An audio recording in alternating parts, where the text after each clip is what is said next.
My brief is to address the biggest and the least understood threat of all.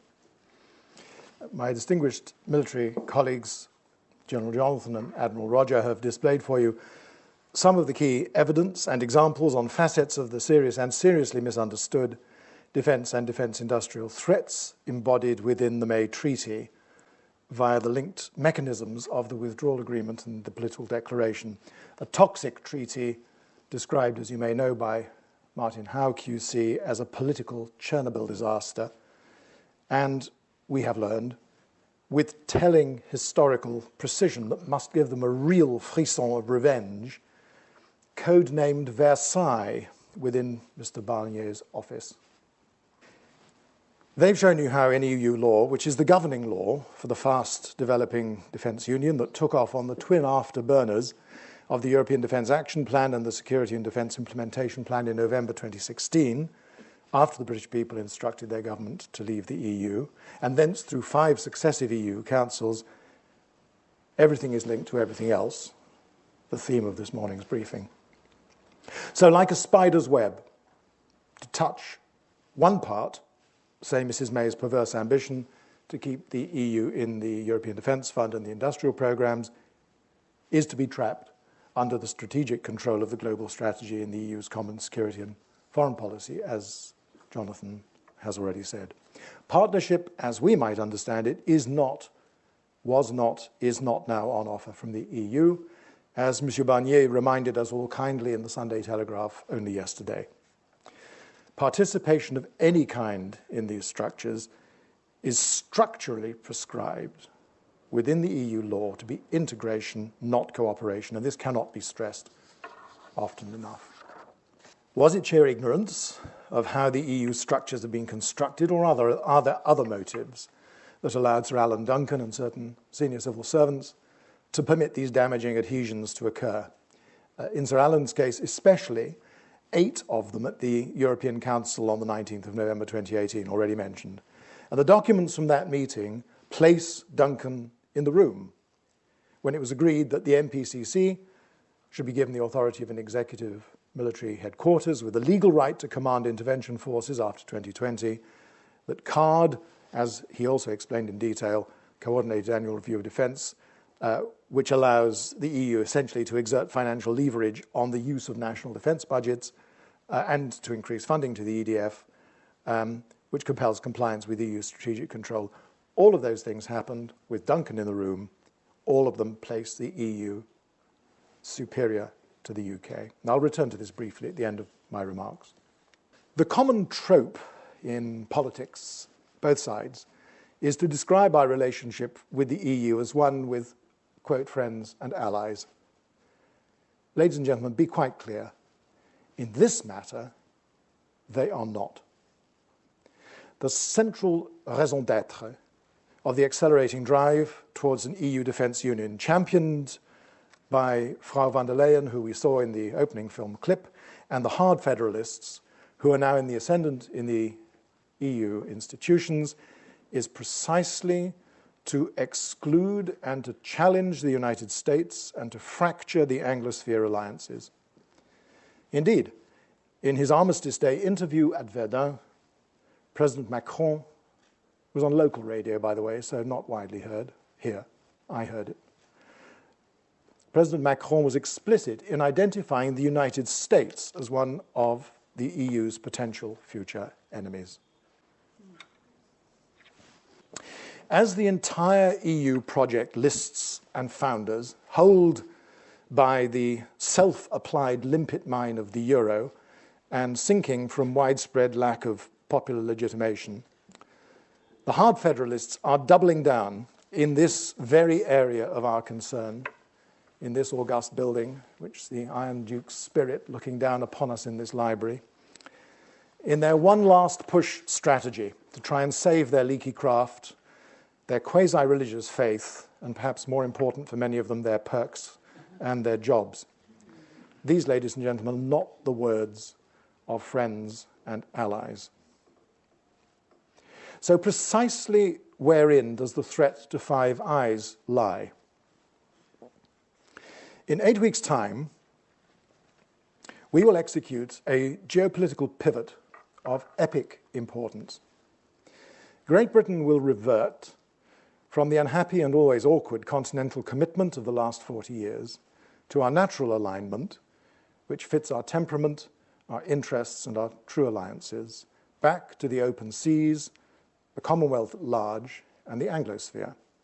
It will correct the errors of the 1970s, and once made, I do not expect it to be changed, certainly not in my lifetime. In short, once gone, the EU bureaucracies will never get us back, and they know it. And we will thrive, which they cannot bear. Hence, I suggest, the deliberate, and I underline that, the deliberate preemptive efforts to fracture our relationships within the Five Eyes Intelligence Alliance, which everybody here, I hope, understands to be the fundamental alliance that keeps the free world free. General Jonathan's already alerted you to the moment when, without parliamentary scrutiny, let alone vote, the May government pivoted from the 60-year norm of UK defence and foreign policy, which has been to frustrate all efforts at EU military union, to craven subjugation, and that was on the 24th of May 2018 in the dryly named Technical Note on External Relations. Now, it is said that the devil is in the detail. And my goodness, ladies and gentlemen, there are a whole pandemonium in this document. In Articles 6 and 14, we find ambitions to share intelligence and analysis. This is the crucial thing, a distinction to be grasped. Of course, we share finished intelligence product on a case-by-case basis with nation-states in Europe. We always have, we always will. We gave the French early warning of Bataclan. The fact they didn't act on it was their decision, but we gave it. But that is completely different from sharing structural engagement, as I will explain further. Articles 6 and 14 of that note were confirmed the next day in another technical note on exchange and protection of classified information on the 25th of May, which shows that the May cell placed intelligence sharing with the EU at the very core of its offer to build, I quote, a new, deep and special partnership with the EU, fundamental to cooperation across the future partnership, clauses 1 and 2. Affirming this, a Cabinet Office paper on security on the 28th of November last year finally conceded that it was indeed a structural and institutional relationship in intelligence that was to be created. It states, that paper, quote, the UK and the EU have agreed to conclude an agreement. Although agreements on classified information exist between the EU and non-associated third countries, such as Canada and the United States, the UK's intention, for the reasons that Jonathan explained, to remain in the EU's defence industrial structures and associated policies, which have still not yet been cancelled, would necessitate a CSDP-based agreement. So, the technical notes claim, clauses 11 and 12, for those of you who are nerdy, that Canada and the United States are equivalent precedents on which the UK can build, but potentially go further, to quote its language, is dangerously false. The May government acknowledged that this relationship would be more than ad hoc and governed by the EU's prescribed security of information agreement for this purpose. Political declaration even acknowledges that the UK and EU, quote, should exchange intelligence in support of CSDP missions and operations to which the UK will be contributing. Point there being that the government has committed to stay in those as a precondition to participate in the EU's defence industrial landscape and frameworks, which was such an obsession of the previous government and Prime Minister. The political declaration indicated a UK interest in the EU Satellite Centre and space projects, all of which are components of the EU's military construct, and CSDP and the SDIP agreements of late 2016 made that so. Yet the EU, amusingly, would exclude the UK, which is Europe's principal satellite builder and technology provider by a country mile, from access to Galileo's secure signal while letting us pay for the project. The Johnson government has made decisive moves in this area, as in so many others. So I'm hopeful that now that Galileo is en panne, and soon to be down the pan, because the signal ain't working, we will get on with our own national GPS system. Given that, unlike Canada or the United States, the UK would be compelled by the exit deals in any version of the May Treaty, even with lipstick applied to it, to apply the EU's CSDP, since the theme of this morning, ladies and gentlemen, everything is attached to everything else, the EU global strategy will rule. And that document, the global strategy, calls for a hub-and-spoke intelligence arrangement between the EEAS, which is the ersatz Foreign Service, and INTCEN, the intelligence center of the EU, and national intelligence capabilities of CSDP states. And these, and I can't make this point strongly enough, are structural, not ad hoc relationships. And therefore, they threaten the Five Eyes intelligence alliance. That's the bedrock of Western security. Please be under no illusion. Were we, upon leaving the EU on the 31st of October, incongruously, by failing to annul these agreements that have been made since June 2016, were we to allow the EU access either to primary collection, to Five Eyes analysis, or to our sources or methodologies in either of these, we would allow the fracture of our principal security alliance. Francois Fischer, the head of intelligence analysis at the EU Intelligence and Situation Center, is entirely clear in his ambition, as educated Frenchmen often are, presumably based on arrangements that had been made by the May cell. I quote him, "In intelligence and security, the UK won't leave. Big secret, but you won't leave.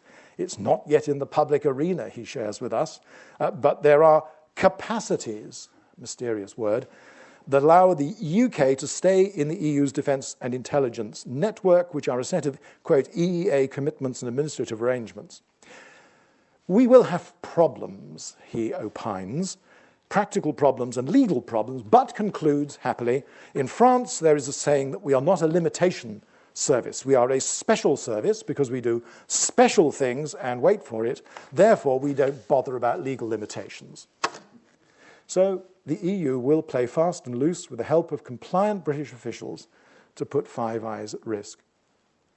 All these shackles are forged and locked by British officials into clauses 105, 106, and especially 118 of the Political Declaration, which, as General Johnson reminded you, is via Article 184 of the Withdrawal Agreement, integral to the whole toxic mess of Mrs. May's treaty. Please don't just take my word for it. Don't even take the word of my research partner in the work that I do, who is Sir Richard Dearlove, the former chief of the Secret Intelligence Service, MI6. We, Richard and I, are not alone in analysing these risks. Ladies and gentlemen, do be aware that our Australian and American allies are fully woke, in the old-fashioned sense of that word, of being awake to this threat. When late last year and earlier this year I briefed on these issues to intelligence community insiders on Capitol Hill and in Washington, there was one occasion after I'd finished when there was a long silence. It was eventually broken by one of the most senior staffers on the Hill, remarking, "Professor, do not mistake our silence for disinterest. The opposite. I think we've all been digesting the enormity of what you have briefed and the extent to which it poses a threat to US national security." Precisely. And ladies and gentlemen, I have little doubt, having studied this pretty intensively now for a couple of years, that these are consciously intended wrecking provisions inscribed by the drafters of these intertwined EU and UK government documents and undertakings. And so finally, before I close, let's just consider why anybody would countenance such a thing. And who are they within the British Civil Service? Well, I would suggest for two linked reasons. In 1519, having landed on the shores of the Gulf of Mexico, Cortés, you may remember, burned his boats. Why? So that his soldiers had no way back to Cuba. For the irreconcilable Remainers, there is no better way to sabotage the people's decision to leave the EU than to destroy preemptively our relationships whence the prodigal is returning. And secondly, and contingently, such conduct speaks of deep institutional capture. It takes us into the realms of psychology and so on, which are not my principal brief. So let me therefore mention 3 significant officials, all of whom remain in post in the Cabinet Office and the Ministry of Defence. The youngest is a person called Alistair Brockbank, who was the defence advisor to Ollie Robbins of blessed memory, Mrs. May's former EU chief at Number 10. Brockbank gained notoriety from the publication of the Kit Kat tapes, which you may have heard of. On the 15th of March 2018, the Sun newspaper published explosive extracts from a secret tape recording that had been made of British officials addressing a group of EU officials. First, we hear a British official called Victoria Billing from Dexu chuckle as she describes how British officials go through the motions of making a chocolate coating that superficially conforms to the Brexit mandate, while actually baking a layered biscuit of the sort of integrative agreements that Jonathan has been rehearsing, and which were actually listed in the Dexu Closer Union paper of September 2017. On our side, on the Prof Policy Defence, we're actually looking for something which I normally call a patchwork, but somebody yesterday called a Kit Kat, which I rather liked, where you have the kind of cover of you have the kind of political framework cover, but underneath you have a series of different agreements. And then on the full Kit Kat tapes, that's why they're called the Kit Kat tapes, because she's talking about a Kit Kat bar. On the full tapes, which the Sun allowed me to have, and which I published on our Briefings for Brexit website as an annex to an essay which I wrote called Leaving Hotel California, that you can find there, we hear Alistair Brockbank from the May cell, because he's one of this close coterie of the former Prime Minister, making extraordinary statements. He says, I quote from the tapes, "Where we think things should be, and similarly to what the EU has put out in their guidelines, is that there should be no gap on CFSP or CSDP on exit day. He regrets our absence from PESCO, the main organ of Defence Union, as you have been told, and he says, quote, we would see what we can contribute towards PESCO still as the EU moves it forward. Of the list of acronymic EU defence institutions, the EDF and the EDRP and the EDIDP and so on, he states that, quote, on the capabilities side, we are interested in it all. He wants to remain in CARD, the Coordinated Annual Review, whose mechanism Jonathan described. He even talks about the UK retaining a seat on the UK's negotiating bodies, while aware that only a proximity role might be possible. And he suggests that the ERSAT's European Foreign Ministry, the EEAS, might have people placed inside British government ministries after Brexit. Like Ms. Billing, Mr. Brockbank cynically boasts that it is civil servants who are, I quote, negotiating the detail of that at the same time as we are discussing the political high-level fluffy bits, his words, that will go into any declaration that's made public. In other words, that's wool to be pulled over the people's eyes. He states that the ambition is to lock the UK into and under EU control in the defence, security and intelligence areas by an international treaty as soon as possible after leaving day, which is one of the reasons, by the way, that Sir Richard and Lord Guthrie and I prepared the draft treaty with the help of international lawyers, which is now there tabled and indeed available to Number 10 to roll the day after we leave. It's a protective treaty, as distinct from a destructive and colonial treaty. Ladies and gentlemen, to the best of my knowledge, which is of course limited, that's merely of an outsider, Mr. Brockbank has been neither censured nor sacked by the past and continuing Cabinet Secretary and National Security Advisor, Sir Mark Sedwill. Senior to Brockbank, by far, are a man already mentioned, Mr. Angus Lapsley, recently honoured in the Queen's Birthday Honours, and Dr. Brian Wells. Both of them are now senior in the Ministry of Defence. Lapsley is on record in 2016 when he was the UK's ambassador to the EU Political and Security Committee, telling his fellow ambassadors on a charming away day in the Alps, which is the sort of thing ambassadors do, because after all, it's very hard work, and you do need to go to the Alps quite a lot, that he didn't understand why his country had voted to leave the EU. Ich verstehe nicht, he said. Bizarrely, he declared in the same remarks that EU foreign policy had always been relatively popular in the UK, and that we rather like the security strategy, we rather like the global strategy. We were part of the member states who helped to shape it. Yes, indeed, we were. He was, I think, probably one of those involved.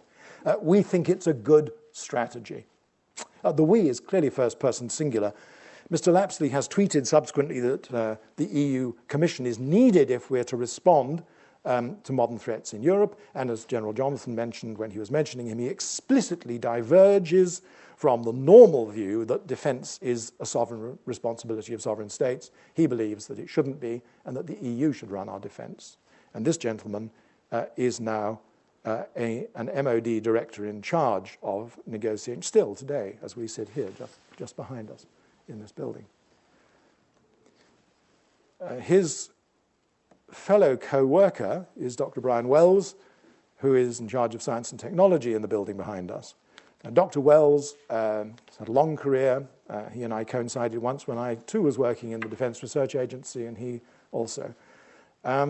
Subsequently, he's worked for the EU. He worked for Mogherini and the European Defence Agency, and has repeatedly been, he's on the record, encouraging UK defence companies to engage in the drive towards EU defence union. So, to put it in its mildest, both of these men show strong signs of EU institutional capture. And they're British civil servants, serving British civil servants at a high level. People such as these three, evincing such views, ought, in my modest view, as a matter of priority, at the very least, to be transferred to posts unrelated to the EU, and replaced by civil servants of a more traditional stripe, less willing to declare themselves politically and truculently at odds with the people's instructions, and less likely to acquiesce in the anti-Anglosphere wrecking conduct that is embodied in May's toxic treaty text. It is therefore encouraging to see how far and how vigorously already the brooms have been sweeping in the few short weeks of the incoming government. My wish in pointing to these three key individuals is merely to observe that the task is not yet complete in those areas which are, in fact, as all three of us have said, the most central to the primary duty of a sovereign government. Thank you very much.